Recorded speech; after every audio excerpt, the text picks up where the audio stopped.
Soldiers who knew they were going into a war zone the following day. What was the night before like?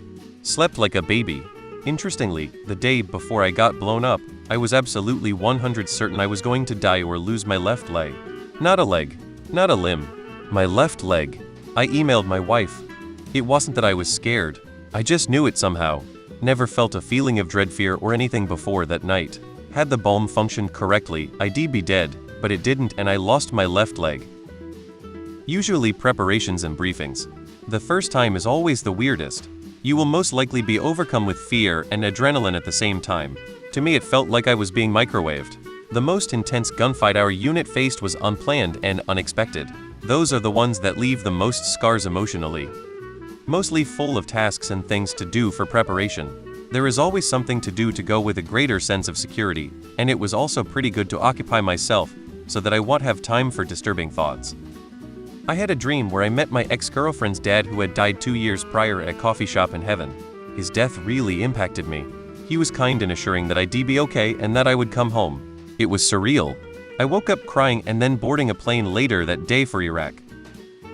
Was in Kuwait in 2003, waiting to go into country. Was on the border in some tent city. I remember feeling relief.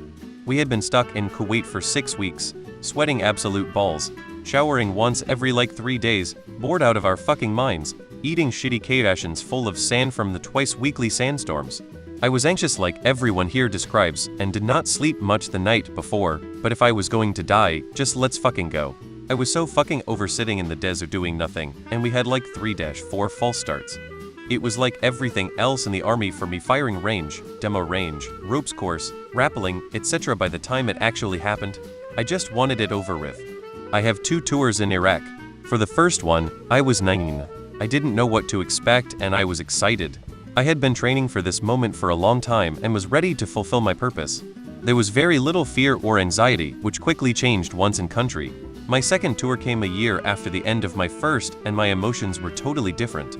I knew what to expect this time and was scared and angry. I was a leader by this point and knew that my responsibility going in was much greater. I always say that the worst day of my life was the first day of my second deployment, knowing that I was at the very start of a year in hell since I'd already been there and there was no getting out of it. 2 tours in Afghanistan. I think I slept okay leading up to heading over. I guess I just didn't really know what I was in for. The long weird nights came once I was already there and couldn't get the images of brains and blown up children out of my head. That, along with constant middle of the night rocket bombardments, made plenty of sleepless, restless nights. Well, it's worse than hell. You don't sleep, you barely eat, you poop in fear, you shower in fear, you don't get a moment's rest. I tell you what, never quiet, but always scared of the silence. Not knowing what's coming next, waiting for the next day, hour, minute, second to pass. Hoping you'll get out alive, not knowing and knowing at the same time what else is there to say, but suffering. Numb and disassociated. 2003. Every single day. For a year.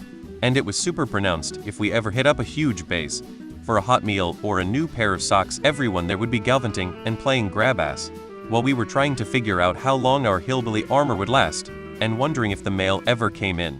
I was never able to reset to normal, even after returning to the US. I spent a few nights before going to war zones. As a general rule, those nights were very quiet.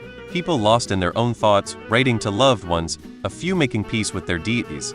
Some were trying to get their possibly last good night's sleep, others not being able to.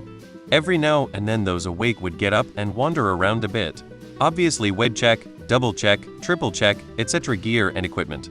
But honestly, you can only strip and lube a gun so many times before it's just repetitive. There's usually a low-stakes spades game going on somewhere, but again it's usually pretty quiet and low-key. I want to point out and stress I was a mechanic going to war with my mechanic unit supporting the infantry and tankers. And the above has been my experience for my units and for my wars. Others I'm sure had different experiences. Went in 2014. Had a lady friend come over under the premonition of helping me pack. So naturally, I didn't pack up until an hour before I was supposed to clear the barracks. Sitting around waiting for the buses to the airport, I napped and got smoked for having hickeys.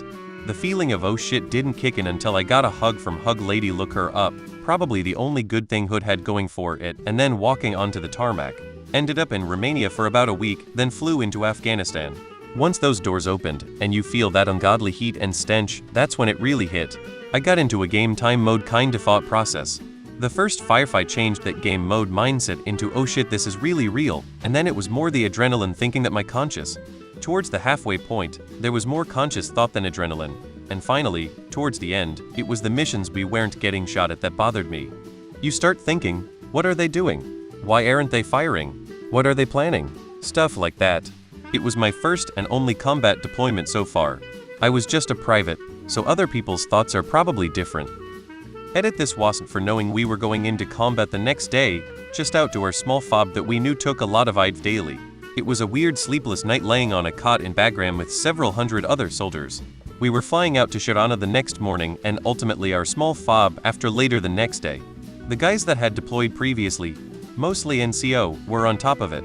We were ready to go early and they made us go to that late dinner at Bagram and kept saying enjoy the food while we can. They weren't wrong. We ended up eating frozen salmon and some mystery meat, along with MRE for like every meal for a month. It took years before I could eat salmon after I got out. When the military serves you steak and lobster out of the blue, you know you're in for some shit. That night felt like a mix of fear, adrenaline, and endless preparation. Couldn't sleep. 2006 and 2009 for me, and I slept better in Kuwait last night before going into a war zone than the last night in America, or I should say at least I got some sleep in Kuwait. You think you won't be back, so I tried to save every second with my family even though they were sleeping. Most of the guys were hyped up and ready to kill to answer your question. I remember being totally fine until a few hours before arrival. I got a super anxious excited feel thinking it was going to be a bigger deal than it ended up being. Once we arrived it quickly became boring. It wasn't until we started doing patrols a week or so later that we saw any sort of action. Couldn't sleep, just kept replaying scenarios in my head, trying to calm the nerves. Night before was a mix of nerves and adrenaline. Hard to sleep, lots on my mind. Lack of appetite and sleepless. Felt incredibly lonely as well. We played cards, gin rummy mostly. Talked about girls, shit talk mostly.